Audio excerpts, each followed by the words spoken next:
How's it going, folks? Thought I'd record a quick little video because it's freezing outside on the mowing setup. Just got the enclosed trailer brought home, so been working on the equipment. Got some parts that just shipped and got delivered. So this is a 7x16 interstate load runner enclosed trailer. Had this for a few years. It's been great. It did have the load runner stickers, which I actually just removed today. You can see where it was. I got to clean that off, but hopefully getting it wrapped. That's why I removed them. So yeah, pretty nice trailer, 7.5 feet tall, I believe. So I'll run through real quick the equipment. Of course, like I said, I've got a bunch of parts that just got delivered, so I've been working on stuff in here. I got a jungle gym rack that holds the trimmer on the zero turn, so I've been putting that together. Of course, got my Mac out here so I can work on stuff, because the box did not come with the instructions for whatever reason, so I had to look up a video anyways. But, you know, the videos are always better for me to be able to build this kind of stuff. But pretty simple the way it goes together, so that'll be nice. Please mind, it is very dirty on the workbench. Been sorting some stuff and moving some stuff around, getting rid of, selling some tools and stuff like that, so it is a mess in here. I apologize. I got some jack stands, got my space heater because it's freezing outside. Poison ivy spray, weed killer.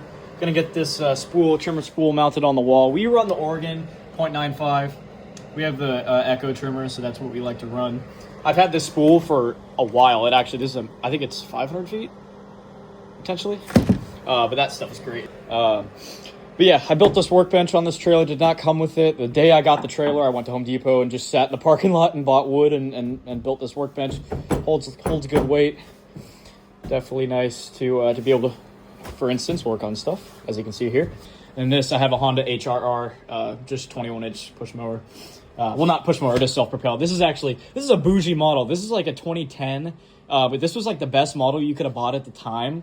And it's got the separate clutch mechanism that's, so you can basically shut the engine off, or shut the blades off, and the engine will stay running, which is nice because you don't have to keep pulling the engine and breaking the pull cord, as we all know, it happens.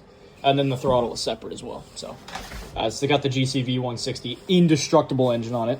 So you keep up the maintenance with these, they will go forever. Pitchforks, some steel combi attachments, our cones. I have my big cone in my truck. Now for the bread and butter. This is a Skag SWZ36 with it's clearly been engine swapped with a FH430V Cowie on here. V20, I think it's 14 or 15 horsepower. Plenty of power. This thing has cut 3-foot tall grass before. It's a 1999 model year, so it's got the square deck on it, but the thing works. I bought it in a field, out of a farmer's field for $350. Has no hour meter, have no idea how many hours are on it, but I've had it for a year or two at this point, and it works great. I've been through pretty much everything on the mower has been replaced, except for the hydro pumps, but they don't leak, and the thing runs strong. Change the fluid, it works good. But yeah, it's definitely a nice mower. This is my favorite mower for obviously back gates and stuff like that. Here in Northern Virginia, we're in the suburbs, we have a lot of single gates on these properties we need to get into.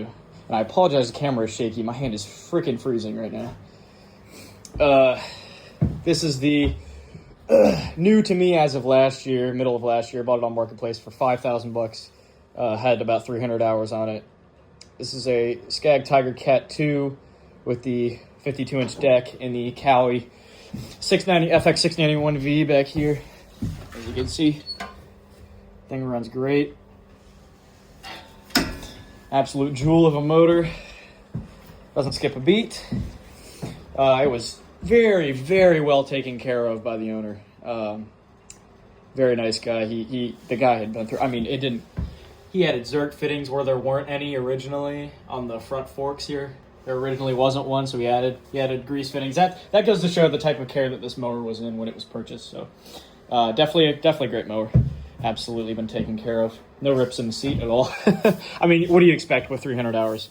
I think now it's up to, I don't have a battery in it, but it's got 450 hours, I think. So we're doing our hydro change in the next few weeks. Got some shovels on the wall for our hardscaping, landscaping projects. And then over here we have the equipment defender racks. I do have a Cam 111R steel combi that is usually on the bottom here, but it's in my shed because I've been using it for a bunch of different things around my own property. But we have I'll run through the attachments we got. There's more on the wall over there, which I'll show you in a second. But this is the straight shaft edger. If you can get a straight shaft, get a straight shaft. Gets a solid steel cable the whole way through instead of the you know, the bend at the end is a weak point. So just keep the gearbox greased, and these things will go forever. Even if they're on the FC edgers, it's all one piece. They're great. I would love to have a straight shaft complete steel edger, but for right now we're just running it with the combi.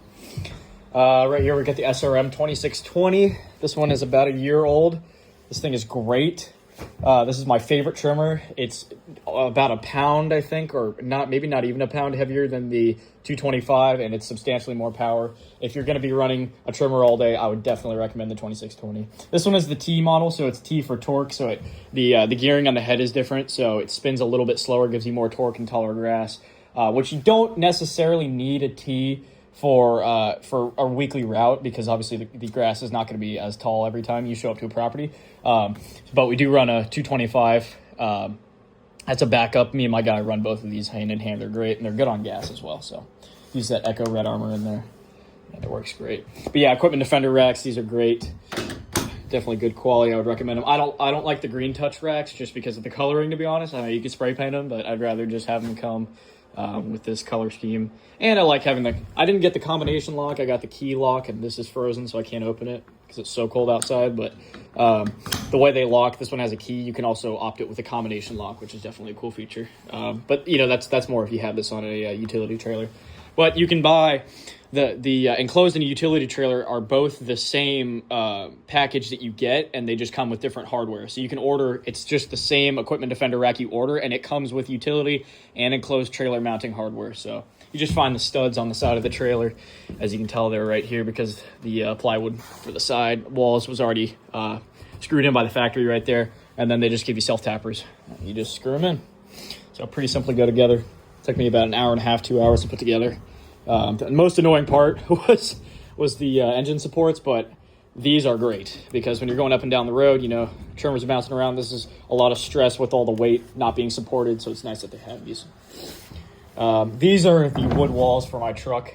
Sometimes we have to haul mulch in there for different reasons, so I just have them in here, but they don't take up any extra space. So these are custom made. I just made them a few years ago. But yeah, and then here we have more of these. These are from Harbor Freight, these tool holders. I have them for the shovels as well, that they're just mounted horizontally. But these are the vertical mounted ones that we use for, you know, pole saws and our edge shovels and stuff like that. More of our landscaping tools on the wall here. And then here's the articulating hedge trimmer attachment for the KM111R. Here we have the trimmer attachment. Not sure why I have this, to be honest. I think it might have been given to me as a present or something, but it doesn't get used too much. And then this is the bed redefiner. This is a great attachment. This is seriously saved us a lot of time for landscaping bed prep projects. So definitely nice. I do have an Echo 9010T that is not in the trailer. That's in the shed as well. I've been using that here around my own property. And same with I have a PB, Echo PB 2520 handheld blower. So, yep, that's pretty much it for in here. It's definitely a nice trailer. Hopefully going to get some electricity ran so we can get some lights in here. It does have one light on the wall, but my truck battery has a relay that I guess I should say my truck doesn't have the relay that runs this off the truck battery.